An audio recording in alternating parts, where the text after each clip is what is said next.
میں چونکہ دنیا بھر میں پڑھتا رہتا ہوں اس نقطہ نظر پر جو تنقیدات ہوتی ہیں، ایک اس جانب کا ایک نظریہ آپ کی خدمت میں رکھ کے تبصرہ چاہتا ہوں۔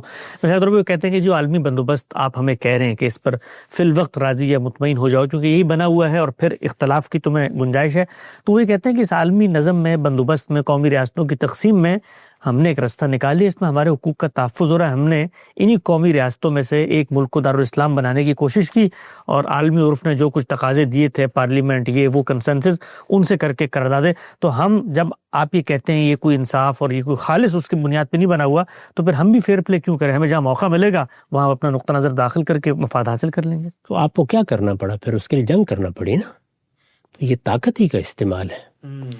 یعنی دیکھیے راستے صرف دو ہی ہیں، ایک یہ کہ آپ پرامن طریقے سے معاملات کر رہے ہیں، دوسرے یہ کہ آپ نے طاقت کے استعمال کا فیصلہ کر لیا۔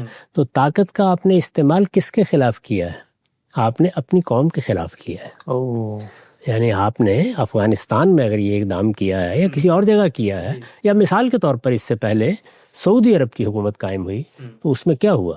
یعنی اپنی قوم کے خلاف طاقت، اپنی قوم کو فتح کرنا پڑا، اپنی قوم کو فتح کرنا پڑے گا۔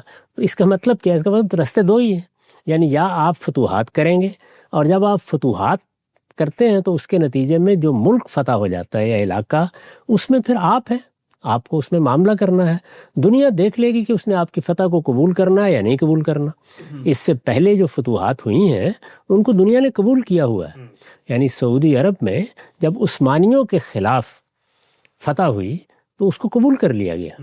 اسی طرح کی صورتحال افغانستان میں بھی ہے، ابھی قبول نہیں کیا گیا۔ میں تو بارہا یہ کہتا ہوں قبول کر لینا چاہیے، قبول کر کے آگے بڑھنا چاہیے، یعنی معاملہ کرنا ہوگا نا۔ یعنی آپ قبول کر کے پھر اس کے بعد اس میں بہتری کے اسباب پیدا کرتے رہتے ہیں۔ لیکن ہوا کیا ہے؟ ہوا یہ کہ آپ نے اپنی قوم کو فتح کر لیا ہے۔ تو اسی طریقے سے کسی اور قومی ریاست میں لوگ اپنی قوم کو فتح کر لیں گے تو اس کے بعد وہ اپنے طریقے سے جو نظام چاہیں گے بنائیں گے۔ ابھی شام میں یہی ہوا ہے۔